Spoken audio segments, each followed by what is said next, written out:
Hi guys, and welcome to my channel again. Today I'm recording a video about the slice method in JavaScript. Slice is a method that we use on arrays, and we basically use it to copy or cut a part of an array and use it somehow, right? So if we only need a segment of that array, we can do that with the slice method, and we can do quite a few useful things with the slice method, and I will explain all of them. So if I declare an array, let sum array equals 1 2 3 4 5 6 7 8 9 10, and I will only use the 10 elements. Okay, and I will say const partial array equal sum array splice dot splice, because that's how you call the method, right? Not splice, slice. Splice is another method, and here it can get a start index and an end index. And I will console log partial array. Now it's important to know that if you want, you can pass just the start index, and I will show you how it behaves in that case. And now what will happen if you don't pass any index? Basically it will just make a shallow copy of this array, right? So if I run this now, you will get the same array because you didn't pass anything. So we will start from index 0 to the end index, right? So you get the same array. Now, what happens if you pass both indexes, first index and last index? What happens? It will cut a segment starting with the first index, the element at the first index. So if I say here 0, the index 0 as the first index, it will start from here and it will include this element. And if I put here 2, which the index 2 is this one, it will go up to 2, but it will not include the last one. So this is a bit confusing because it's including the first one, but it's not including the last one. But it's also useful in a way because it makes it more clear in some other cases, and you will see in which cases I mean.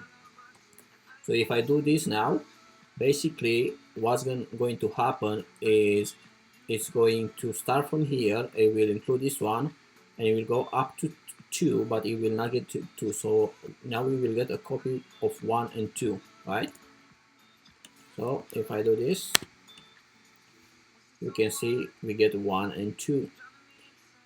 So to make it a bit more clear, like to kind of not get confused, it's better to think of it this way. Let's say you want to cut from the third element in the array, which has the index of 2. You want to cut 4 elements from there. So to do that, what you would do is you would use the index of 2, which is the third element in the array, and because you want 4 elements from there, including that one, you would add 4 to 2, and you would get 6, and you would put here 6, right? So if we do that, we get from the index of 2, like the third element, we get 4 elements, a copy of the 4 elements. Now let's see what happens if we pass just the first index, which is 2, right? What happens? It will basically cut from that index to the end of the array. So if I do that with the index of 2, it will start from here and it will cut all this up to the end.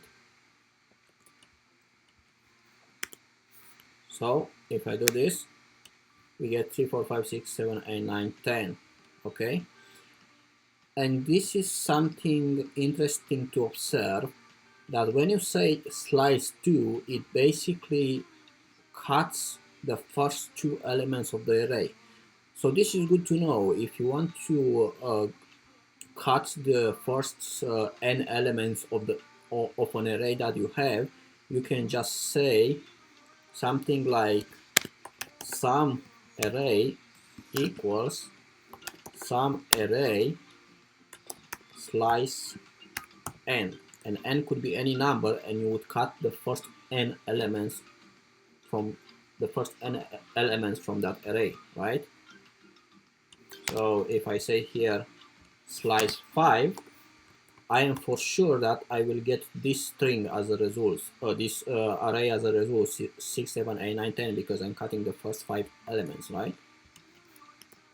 I do that, the first 5 elements were cut, right?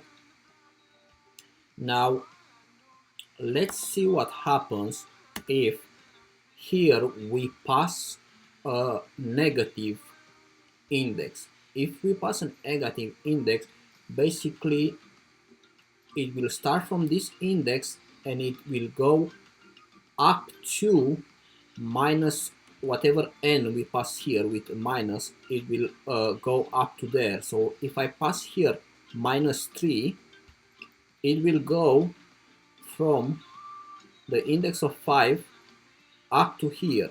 It will not count these 3 elements. So if I say slice 5 and minus 3, it will start from the index of 5, which is this one. We know the indexes start from 0, so this will be index 5. So we will cut this, and it will take this one, 6 and 7, and we will ignore this one if I pass here minus 3. So we will get 6 and 7, right? Let's check this one to make sure I'm not wrong, right? 6 and 7. And this also can be this can also be on the first index can also be negative, and it will mean it will start from that many from the back, right? So if I put here minus 4 and minus 3, slice minus 4 and minus 3, I would know that I am basically cutting just the 4th element starting from the back, right? So I would get 7. Okay, so this like I told you, slice has so many possibilities, because how else would you do if you want to know the 4th element or the nth element coming from the back in an element of which you don't know the length, in an array of which you don't know the length? Of course you could check length and then you say array length minus 5, right? But you can also do array slice minus 4 and minus 3, and you will get the 4th element from the back, which I think is easier than putting length minus something, right? I mean, to each his own. You can find it any way you want, but this is also a way you can do it, right?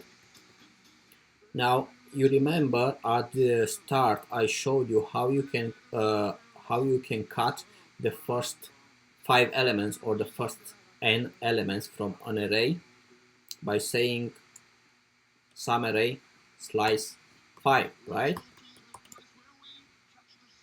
Now that this, like I said, it will cut the first 5 elements of the array. Now what if you want to cut, so it will cut them off and we will give you the last ones, right? Now what if you want to cut the last 5 ones? Then you would say start from 0, okay? It will start from 0, it will cut in the new array from 0 up to where you don't know what the length of the array is, so you just say minus 5. So basically you want to cut from 0 up to minus 5, so the last 5 elements you don't want them. So then you would get the first 5 elements in the new array, right? Very good. So yeah, this is basically all of them. You have to understand that you can pass no index, but that will just make a shallow copy of the original array. You can pass just the first index, you can pass both indexes, and you can get like n elements starting from an index and so on. I would suggest watching this video 2 or 3 times to understand all the variations, but like I said, this is a very useful method, so get used to it because it can help you in a lot of situations. Okay, I'll see you next time. Probably next video is gonna be about the splice method. If you enjoyed this video and you learned something, please like and subscribe. It helps with the YouTube algorithm and it helps me. Thank you very much, and I'll see you next time. Bye bye.